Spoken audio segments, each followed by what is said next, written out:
In this second deleted level, which is an extended sequence of the sewers in Seattle, this comes on the heels of where Ellie goes into a building and she survives an attack by stalkers and gets thrown out of a window and gets swept away by the current. And then we cut this section that used to be there in the final game.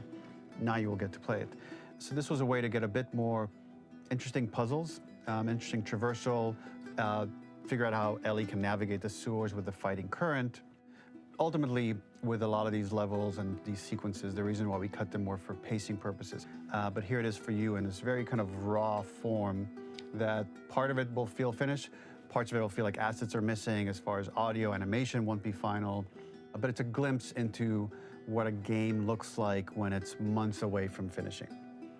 Enjoy.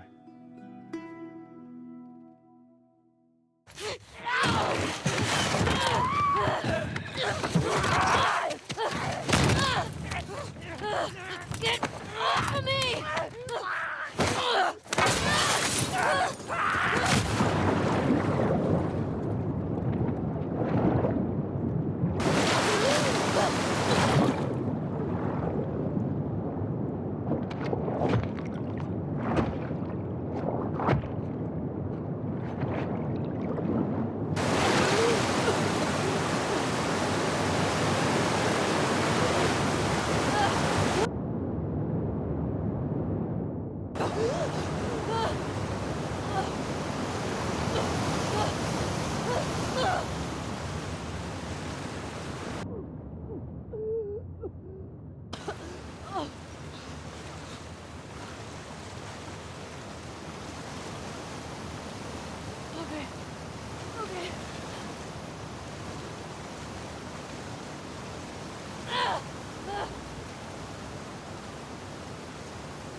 Seattle. Okay, where the hell am I?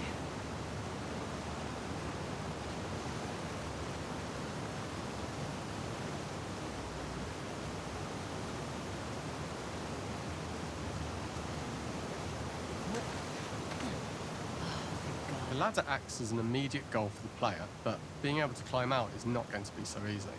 To keep levels interesting and engaging, we alternate between positive and negative values the player experiences. Here, it's a positive to have found a ladder, but then a negative to discover it's not the solution. But then another positive to identify the next short-term goal of the doorway. By alternating between these opposing values, we give players what they expect, but not how they expect it.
gotta be another way out.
This level, internally known as Find Nora, was quite long in duration as we had to make Ellie traverse a far distance to the opposite side of downtown Seattle. The sewer section was originally longer than what we released the game with, approximately 10 minutes more. This was one of the few areas of the game that used water flow as part of a traversal puzzle. The player has to go upstream to use the current to get to the platform to reach the other side. We mostly cut this mechanic game-wide, however it remained in essence in the section swimming to the aquarium as Ellie when you were avoiding the waves.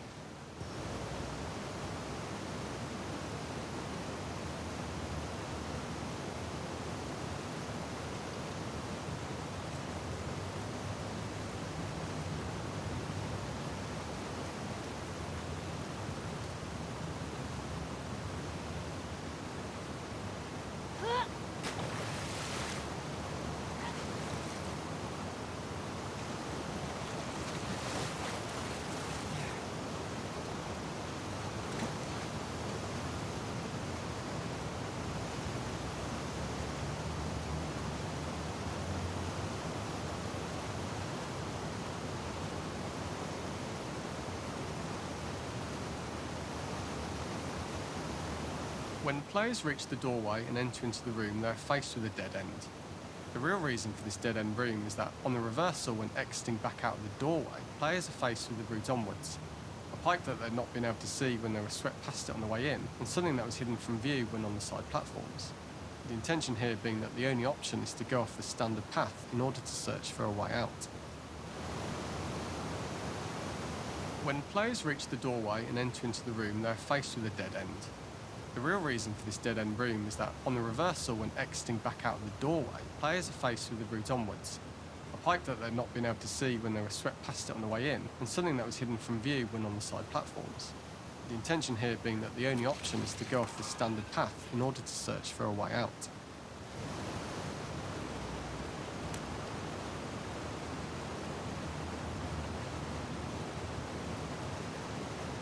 What have we got here?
Get me the hell out of here.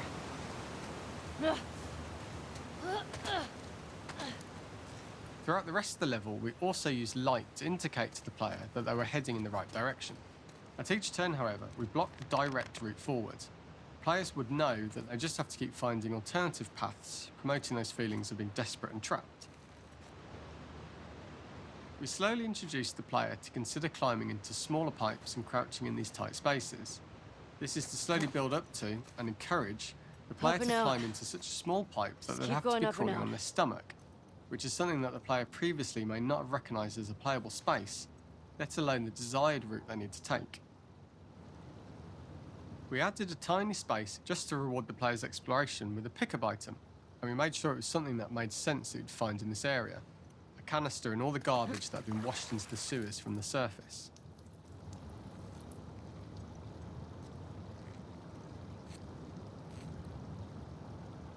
We added a tiny space just to reward the player's exploration with a pickup item, and we made sure it was something that made sense that you'd find in this area.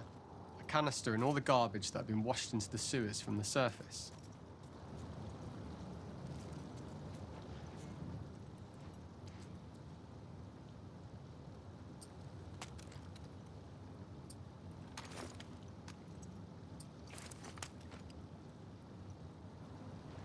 We loved the idea of making Ellie prone through a tiny, dirty pipe in order to get out, as it was a great opportunity to use our prone mechanic. A unique camera setup was created to support crawling in these pipes, as the standard prone camera is much higher above the player. We also created custom collision in order for Ellie to manoeuvre in these tight spaces easily. Initially, the oblong collision capsule around her character caused issues crawling around corners. We put extra effort into the custom corner collision, so the movement experience is as smooth as the main game.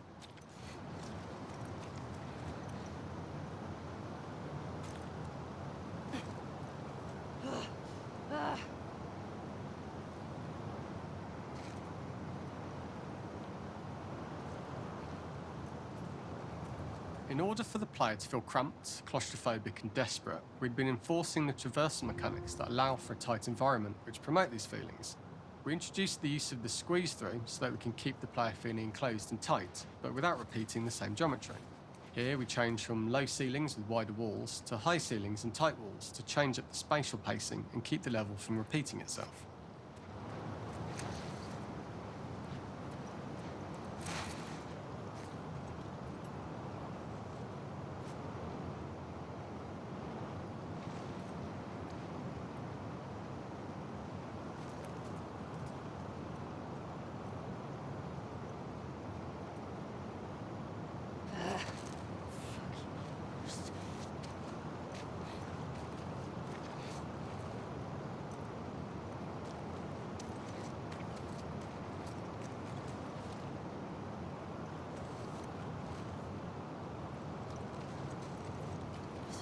Shitty place to die.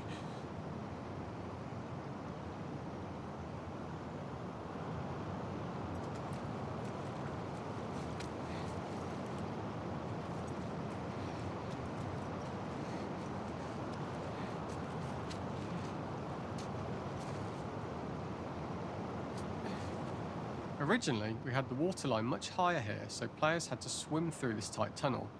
However, from watching user test feedback, it was occasionally causing people to discount the route entirely and turn back on themselves.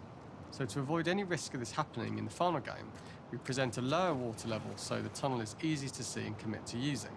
Although this isn't as impactful without the prone swim, it's the better decision as it means a smoother experience. As we surface from the water and over the crest of the slope, we reveal what is further in this tunnel. A clicker that has sprouted and the fungus has grown on the sides of the pipe. It was great to see people who user tested this area becoming increasingly worried as we forced the player to squeeze past the fungus and inches away from the clicker's face, all the time not being sure whether the clicker might be alive or attack them. Although we aren't as cruel as to force a clicker attack in such close proximity, we do have a payoff for this moment. This clicker momentarily turned into Joel to show Ellie's PTSD from what happened to Joel at the start of the game. Ultimately, we decided to save this moment for the farm level, as it was more impactful there because it could become the centrepiece of that experience. Whereas in the sewers, we weren't able to make it as much of a narrative point and give it the breathing room and reaction time that it deserves, given the tight space.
For the final section, we eventually opened you out into a wider area as you traverse through such tight spaces leading up to this, so changing the environmental pacing makes it begin to feel like we're coming to the end of Ellie's ordeal.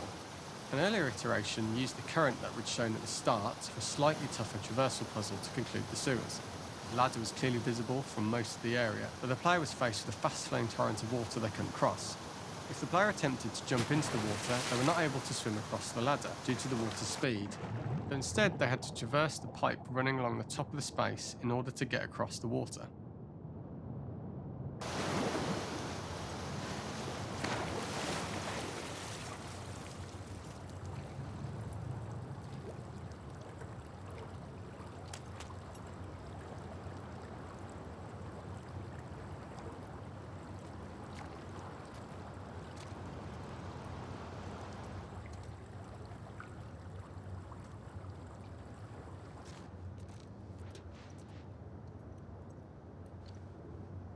This is the first time we get to see stalkers that are embedded into the walls. So this optional room is a nice little early extra that the player gets if they explore. We also use the pickups to lure players over to be close enough to trigger the stalker's attack. This caused quite a few jump scares with user testers who played our game before its release.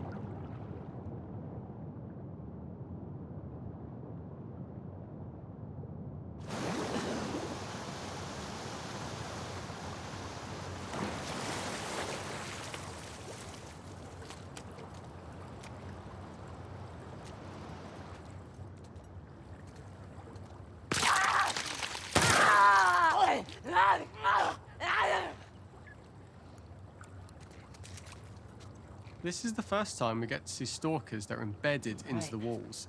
So this optional room is a nice little early extra that the player gets if they explore. We also use the pickups to lure players over to be close enough to trigger the stalker's attack. This caused quite a few jump scares with user testers who played our game before its release.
Using this pipe was retained in the iteration we shipped with, as it's the last of the extreme methods Ellie has to undergo in order to escape the sewers, and what she will go through in her pursuit of revenge.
The last ladder climb is quite lengthy, and although we could have trimmed it down to a shorter climb, we liked how this last segment of the journey built anticipation for whether there was success at the top or not after all you've been through. Ultimately, the ladder exits out into the subway station, which is how it connects in the final game. Ellie then has to find her way to the hospital from here, crossing paths with the scars for the first time.